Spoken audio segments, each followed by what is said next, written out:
So this is our last section of chapter 4 dealing with reduction of a simple distributed loading.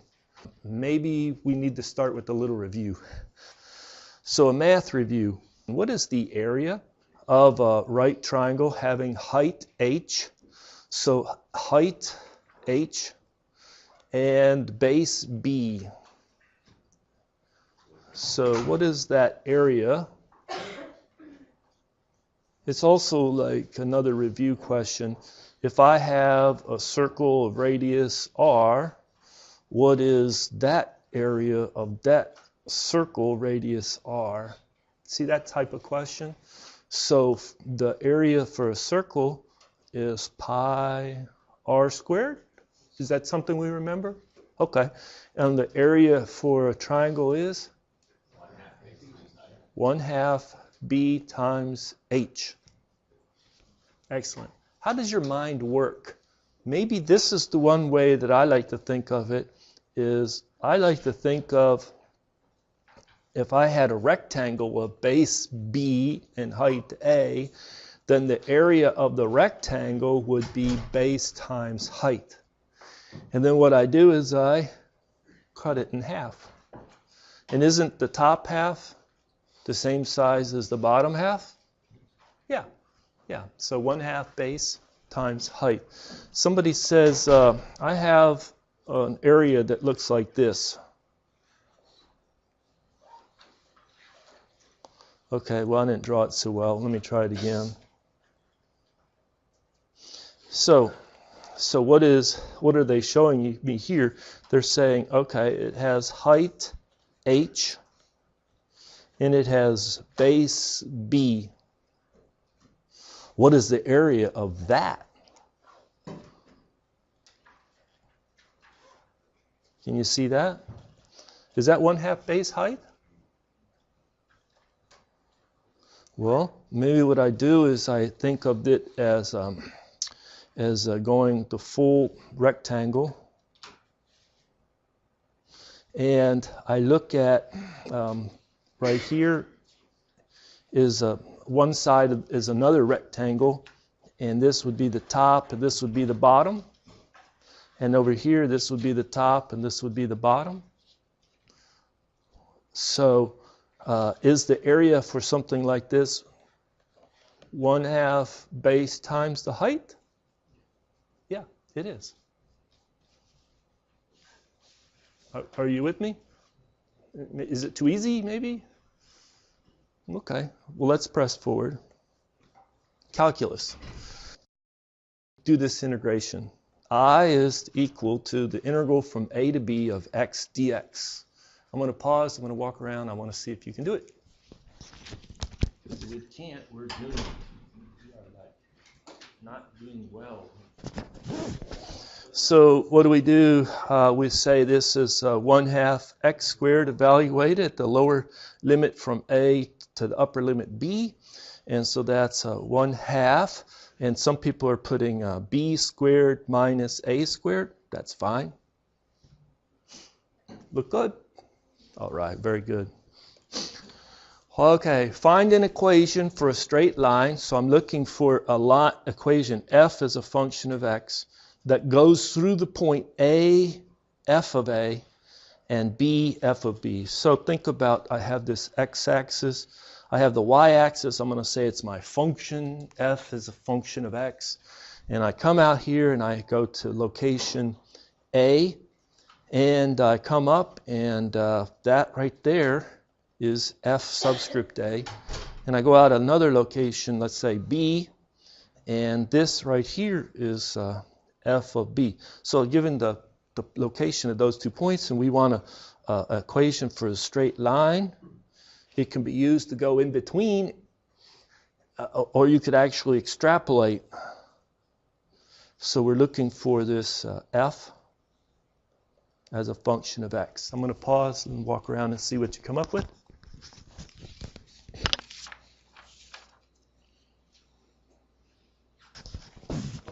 Well, let me pick it up here. A lot of people are working and they're trying to say, well, y is equal to mx plus b. I know that's the general equation for a straight line, and then they come over here and they say, you know what, I think I can get that slope m.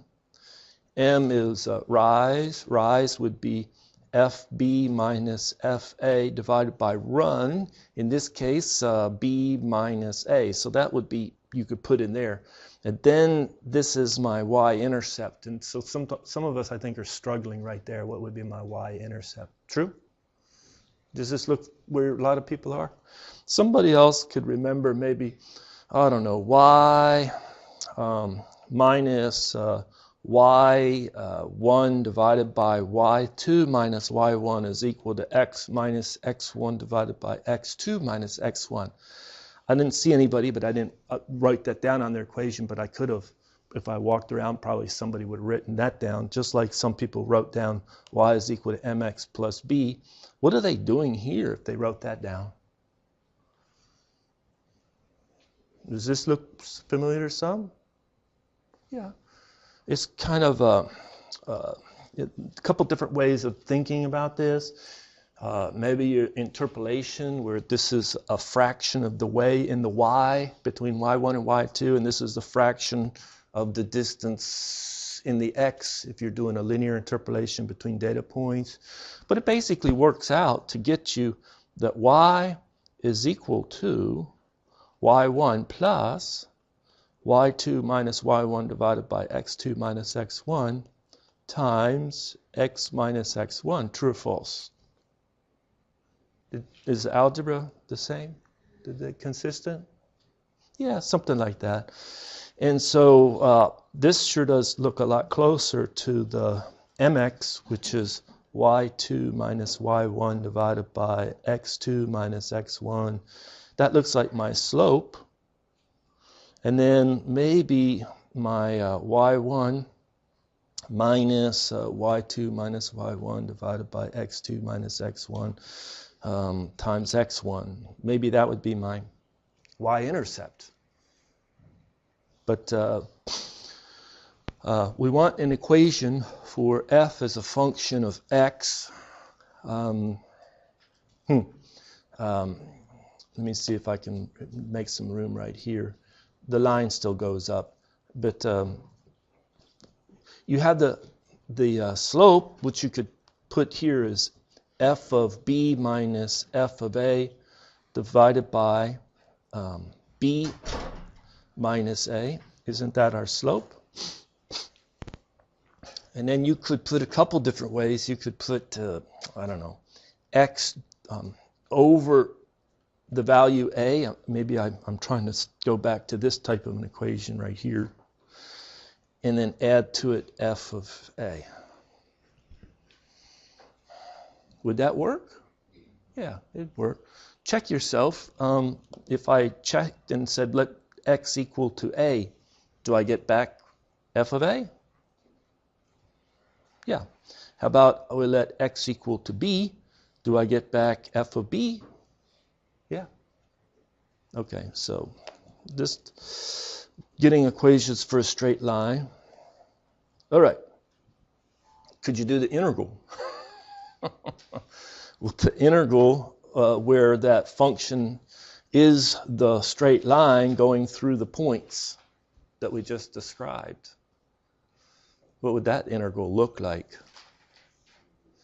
I know it's getting a little tedious. Maybe in the interest of time I'll skip it, but maybe I'll go like from a to b, and then we're going to start from this function f of a and go to the value f of b. Maybe I shouldn't have used that. Maybe I should have used cap b or cap a, but then that gets confusing. Lowercase a, lowercase b, cap a, cap b. But somebody says, I want you to do this integral.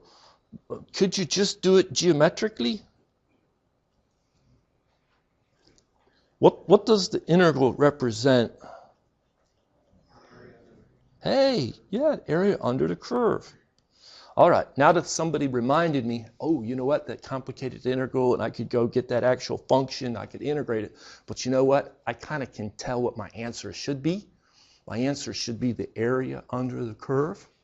Okay, now that we know that, tell me the area under the curve. Don't do all the calculus. Just give me the area under the curve. I'll pause, walk around, and see what you get.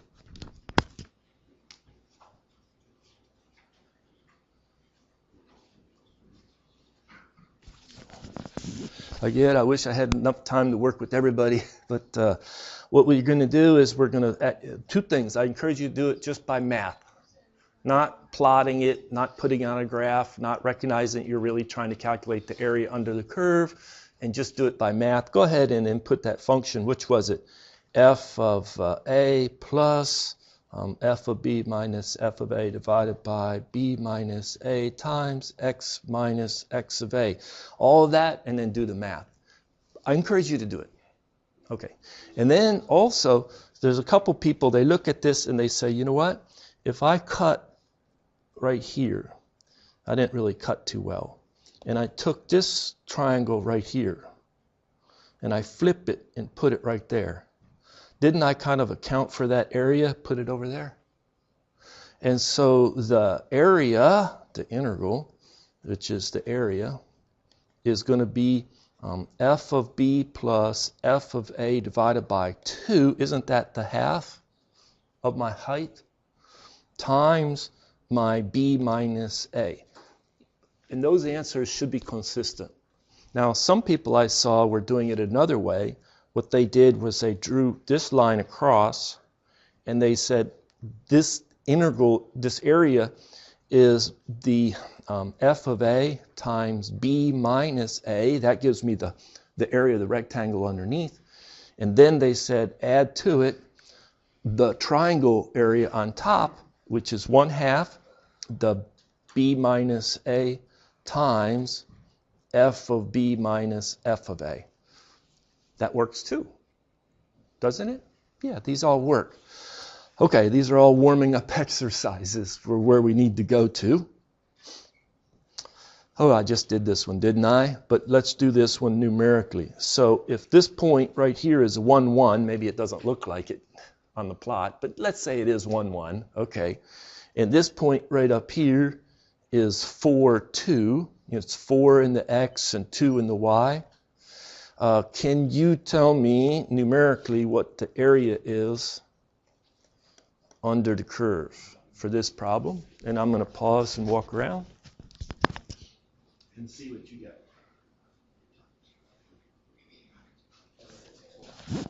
Again, I wish I had more time to check everybody, but the area comes in as a 9/2. Some people are putting it that way, and some people are putting it 4.5. Most people would basically do a rectangle and a triangle on top. True. And some other people just took and made the 1.5 times the 3, and the way you went, that way. And that gives you the same answer. Okay. So guess what? We're moving into this reduction of a simple distributed loading. So I know the loading is in 3D, but we're only going to be looking at simple loadings, which I know I'm not very good at drawing in 3D, but let's say this is the top of a beam in 3D, but the beam has a width or a depth of B, a width or depth of B in that third dimension, which we're not going to really pay attention to. And what you have is a load force coming down all over on this here, which is a pressure, which is a force per unit area. That's what a pressure is, right? From physics. And so what we're going to do is we're going to say that area is depth B times some little x or dx. So if I'm interested in a little bit of an area, let me try and draw it like this. That dA would be B times dx. B times dx. And what we're going to have is we're going to say the force downward, a small amount of force due to that small area would be the pressure at that area times the small area. And so this is P times B dx. And now we're not really going to talk about the pressure. We're going to talk about W as a function of x dx. What? It's the intensity. It's not a force per unit area, it's a force per unit length. W as a function of x is the pressure as at that location x times the width b, where pressure is our force per unit area. So our little df is W, and you sometimes they'll put a parenthesis in there, but then sometimes it's a little confusing. Does that mean it's W times x times dx, or is it W is a function of x? And so when they put the parenthesis here, they're emphasizing it's a function of x, just like P could be a function of x. Okay, so W as a function could be a function of x or could be a constant times a little dx. And so now if you wanted to know the loading that went from here all the way to there, maybe x started at 0 and went to L or something like that, you would do, oh, I have to integrate. I have to integrate all of my little additions to the force to get my total resultant force. I have to integrate over x going from 0 to L of what? My W, my intensity, my force per unit length. Okay, what we like to do is just view this in 2D now. So we'll plot a function of x, maybe going from 0 to L, and we'll plot the intensity W, and maybe the intensity started at this value and went up to that value. That would be a pretty simple loading, right? Something like, hey, we just handled the math associated with that. And what we're going to do is we could say, well, I know what the net total resultant downward force due to that intensity is. Oh, I could calculate it like this, F of R. And then you could actually replace that by equivalent system having not a distributed load, but a point load having the magnitude of F of R at a particular location where it's going to be someplace in X. We're going to call it at location X bar, following the notation in the book. So it's like before, we had a sum of maybe a load of 2 or 3 forces. We replaced it by a single force, and where was it loaded to have an equivalent effect on my object or my body? Same thing here. I have a distributed loading. We're only going to look at a simple one-dimensional variation in intensity. So it's really an intensity, a force per unit length. And we could replace it by the magnitude F of R. How do we calculate it? Right there. And then we have to place it at X of R. Well, what's the equation for X of R, or X bar, I mean? It would be that integral of X times the intensity dx over the beam or over the length of interest. It could go from 0 to L, it could go from A to B, it could go whatever the lower to upper dimension is, and then you divide it by that magnitude F of R. Okay? All right. Well, let's just jump into a problem. Okay, we have a distributed loading W. That's our textbook symbol for the intensity. It's 50 times X with the units of pound per foot. So these are my units, pound per foot, and that's how it varies. It's 50 times X. It's a function of X. Okay, it acts over the top surface of the beam. The width of the beam is 0.2 foot. I'm looking at my beam. Okay, there it is in blue. That's my beam. It looks like the beam is attached to some wall over here at the origin. I have my X coordinate system running out here, and it looks like the beam sticks out a total of 9 foot from the wall. Okay. They plotted in the y-axis the intensity of the loading, and the intensity of the loading is a linear function. It's 0 at x equal to 0, and it goes out to a peak. It's a triangular loading. As the further out I go, it linearly increases, and so this function right here, w, is equal to 50 times x. Let's check it out.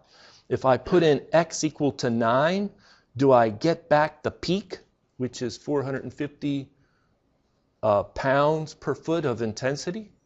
Yeah, I do. Okay.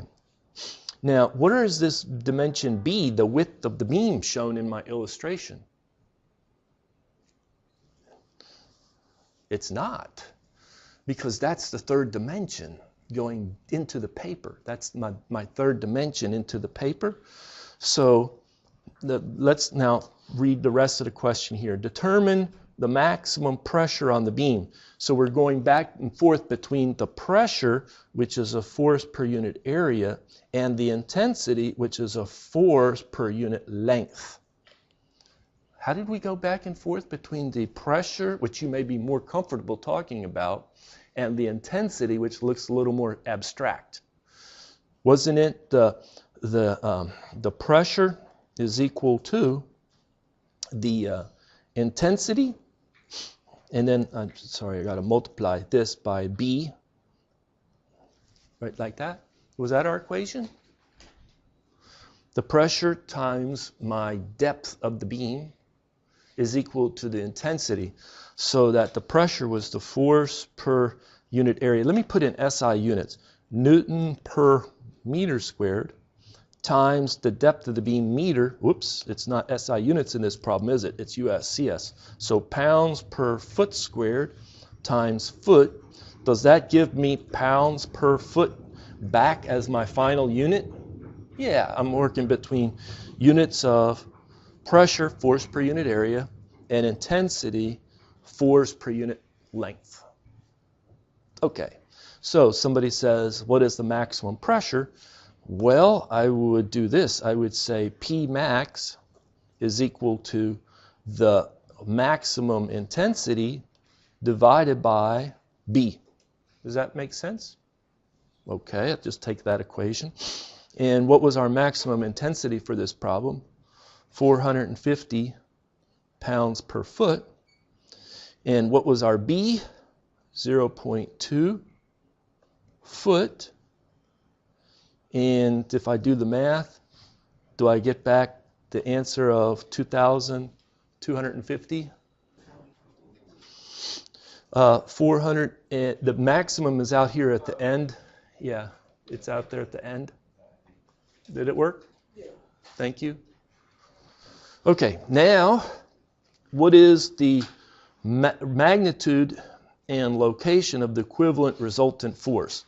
You have this distributed loading. You want to replace it by a single force, the resultant force, and then you want to put it at the sweet spot where it has the same moment about the point O.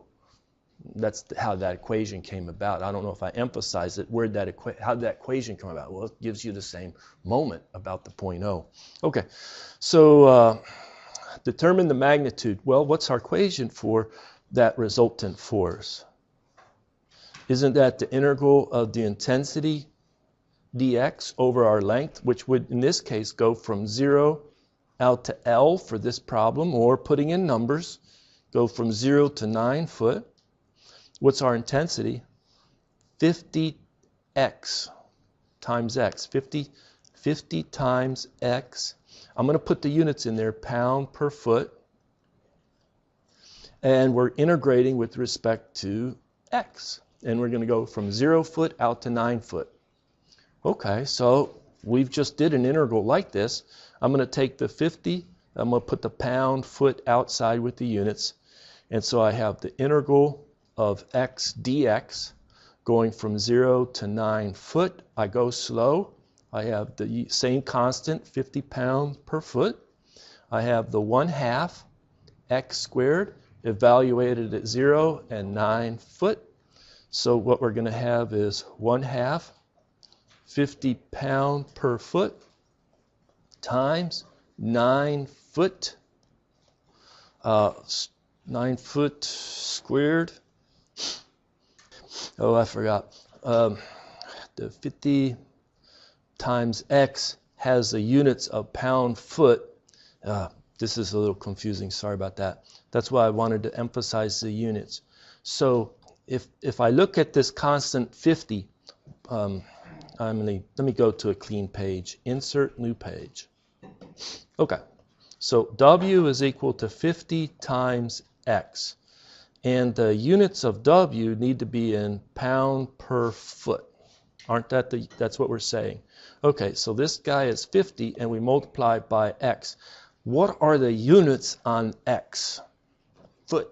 It's going to be in foot. We're working in feet for X.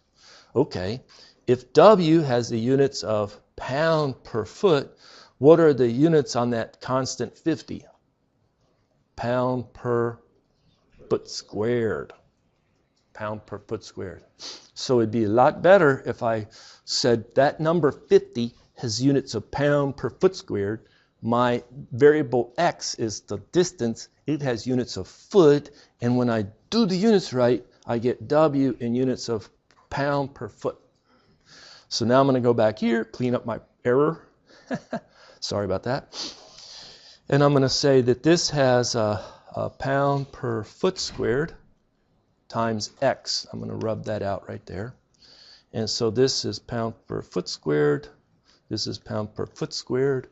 And now when I put in my X squared, pound per foot squared, I get 9 squared foot squared. See that? Minus 0. So let's continue this problem. We'll have 1/2 50 times 9 squared in the correct units of pound. That look okay?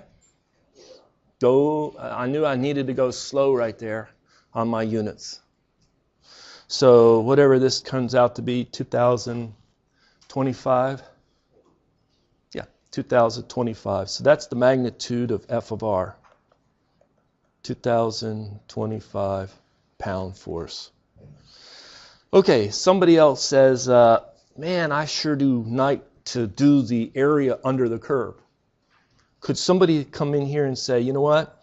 I'm gonna say that this is 1/2 base times height. What is my height? It's 450 pounds per foot. And what is my base? 9 foot. Will that give me the same 2025? Yeah, right? So do it by integration, be good at it, and then check yourself with the concept of the area under the curve. The last thing is, and I need to go to another clean page, sorry about that, but I need to get the magnitude. I'm sorry, where do I place that single force? Okay, so let me do that. Insert new page. So I have the beam. It goes out with the intensity like that. We know that we have our downward magnitude of the resultant, F of R, 2025 pounds. And this is my X coordinate system. This goes out to 9 foot, starts at 0 foot. And so if you said the basic, to give you the equation for X bar is a moment calculation. So what we have is the original distributed system contributes a moment. So the little df's, the little chunks of force due to little force right here with dx times x gives me the little amount of moment that little section of the intensity generates around the origin, O, right here. Okay, so that would be W times X, the dF, let me back up. dF is my intensity at that location times dx. So it's like that, dm. And so if I wanted to integrate to calculate the total moment that distributed, I would sum over the little contributions. That means sum over the little df's, which means sum over the length. And so this gives me the intensity times x times dx, the integral. Okay.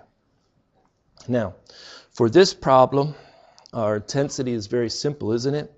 Our intensity was 50 times x, and then we have like that. Okay. So we can calculate what is the moment that distributed load generates about the point O. I'm sorry I'm having to scoot down, but I want to be explicit. So it's 50 times the integral of x squared dx. Isn't that 1/3 x cubed? And we are going from 0 out to the length L, or the total length, which is 0 to 9. So that's equal to 1/3 59 cubed. So if you jump on your calculator, I don't know if I calculated that by itself. I think I did 12,150. Yeah, 12,150. That is the moment about O that distributed load generates, true? What are the units on this 12,150? Is it pound, foot pound? Yeah, foot pound. Okay. So I'm sorry, I'm going to come back up now. So we calculated 12,150 foot pound.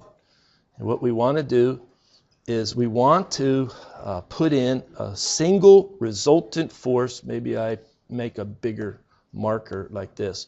And I want to say, where do I place that single resultant force to give the same moment about point O? Okay, well, I have to place it at this location, x bar. Well, what is the moment that one single resultant force placed at x bar gives me? Well, the equation is that the moment about O is equal to F of R times x bar.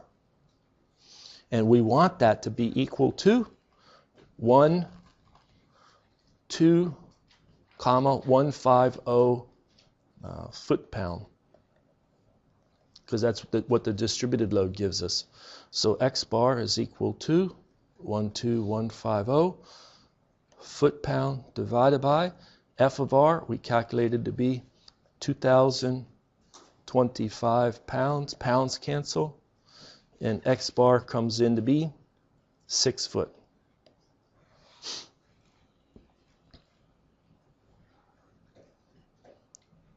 So I can go back to our original problem. Let's see if I can find it.